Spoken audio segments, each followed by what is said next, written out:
সিটারি বাটপাড়ির একটা সীমা আছে।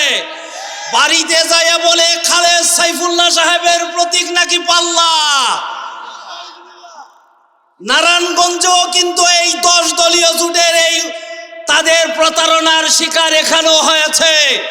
বন্ধুদেরকে বলবো, সহযোদ্ধাদেরকে বলবো, এক ভাগসে আমরা গিয়েছিলাম, তাদের সিটারি নারায়ণগঞ্জের সিদ্ধিরগঞ্জ সোনারগাঁবাসী খুব টের পেয়েছে তারা কেমন অবস্থান আছে।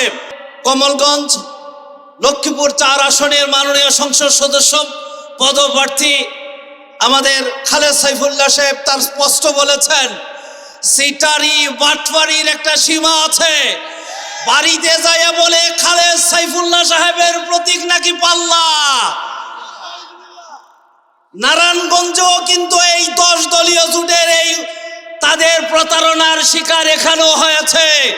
বন্ধুদেরকে বলবো, সহযোদ্ধাদেরকে বলবো, এক ভাগসে আমরা গিয়েছিলাম, তাদের সিটারি নারায়ণগঞ্জের সিদ্ধিরগঞ্জ সোনারগাঁবাসী খুব টের পেয়েছে তারা কেমন অবস্থান আছে। আমি শেষ কথা বলতে চাই, আইন আমরা হাতে নেব না।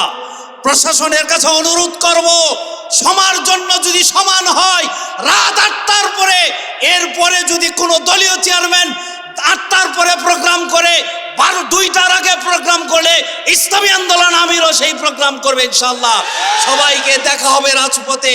আগামীতে শেষ কথা বলতে চাই, পাগড়ি ব্যবহার সুন্নত হয়েছে, জেহাদ মাজা বাঁধতে প্রস্তুত আছি তো ইনশাআল্লাহ। শেষ কথা বলতে চাই, সহযোদ্ধা সকল রাজনৈতিক নেতাদের যারা প্রার্থী আছেন সবাইকে বলতে চাই, আমরা সোনারগাঁয় সুন্দর সিদ্ধিরগঞ্জ, সোনারগঞ্জ, নারায়ণগঞ্জের 3কে সজলা সফলা শস্য শ্যামলা সুন্দর বাংলা করতে চাই। আসুন আমরা বন্ধু হিসাবে একবারে সোনারগাঁ, নারায়ণ, সিদ্ধিরগঞ্জে বসবাস করব।